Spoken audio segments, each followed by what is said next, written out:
अर्जुन नागराजला कशा प्रकारे जेलमध्ये पाठवतो ते जाणून घेण्यासाठी व्हिडिओ शेवटपर्यंत नक्की बघा. इकडे कोर्टामध्ये अर्जुन रविराजच्या अपघाताची केस रिओपन करतो. बसलेले भालेराव उठतात आणि म्हणतात, मला अर्जुन सुभेदारांना सांगायला आवडेल की कोर्ट तुमच्या मर्जीने चालत नाही. कोर्टाने एकदा निकाल दिला की ती केस परत उभी करून काय उपयोग होणार आहे. त्यावेळी अर्जुन म्हणतो, मिस्टर भालेराव, तुमचे क्लायंट नागराज किल्लेदार प्रतिष्ठित व्यक्तीच्या मुखवट्यामागील एक गुन्हेगार आहे. त्यांचा खरा चेहरा जगासमोर आणण्याची गरज आहे. अर्जुन जजला म्हणतात, माझ्याकडे असे काही पुरावे आहेत ज्याने ही केस एक वेगळंच रूप घेईल. त्यावेळी अर्जुन सुनीता काकडेला विटनेस बॉक्समध्ये बोलवतो. ही तीच महिला आहे जिने हॉस्पिटलमध्ये प्रतिमाची खोटी डेड बॉडी लपवण्यासाठी नागराजची मदत केली. अर्जुन सुनीताला प्रश्न विचारतो, तुमचं नाव आणि तुमचा व्यवसाय सांगा.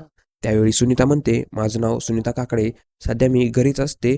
2 वर्षापूर्वी मी सिटी हॉस्पिटलमध्ये काम करत होते. तेव्हा अर्जुन म्हणतो, सिटी हॉस्पिटल तेच आहे ना जिथून प्रतिमा किल्लेदारांची खोटी डेड बॉडी मिळाली होती? आणि मला सांगा, त्या दिवशी ती डेड बॉडी तुम्ही बाहेर इलिगली दिली, बरोबर का? त्यावेळी सुनीता म्हणते, हो, पण हा माझा नाईलाज होता. मी हे सगळं पैशासाठी केलं होतं. अर्जुन विचारतो, तुम्ही ही डेड बॉडी कोणाला दिली? सुनीता म्हणू लागते, ह्याला, म्हणजे या नागराज किल्लेदारांना दिलती. मिस्टर बालेराव म्हणतात, सुनीता काकडे दर 2-3 वर्षांनी काम सोडतात, तर ह्या बाईवर किती विश्वास ठेवायचा? त्यावेळी अर्जुन पुरावे सादर करतो, म्हणजेच व्हिडिओ. त्या व्हिडिओमध्ये सरळ सरळ दिसत असतं की डेड बॉडी घेऊन जाताना सुनीता काकडे आणि नागराज असतो, पण त्या व्हिडिओमध्ये असं नसतं दिसत की नागराजचा चेहरा. त्यावेळी मिस्टर बालेराव म्हणतात, ह्या व्हिडिओमध्ये माझ्या क्लायंटचा चेहरा दिसत नाही, तर तुम्ही कशावरनं आरोप करतायत? दुसरी गोष्ट म्हणजे सुनीता काकडेंनी हे बोलण्यासाठी पण पैसे घेतले असतील. त्यावेळी कोर्ट अर्जुनला वॉर्निंग देतं की तुम्ही अजून एकही ठोस पुरावा सादर केला नाही. मी तुम्हाला एक शेवटची संधी देत आहे. ठोस पुरावा सादर नाही केला तर तुमची केस मी डिसमिस करेल. पुढील एपिसोडमध्ये अर्जुन म्हणतो, मिलॉर्ड, माझ्याकडे एक ठोस पुरावा आहे, तो म्हणजे महिपत शिकरे. प्लीज त्यांना कोर्टामध्ये बोलवण्याची परवानगी द्या. तेव्हा कोर्ट महिपतला बोलवतं आणि तेव्हा महिपत खरंच सांगतो,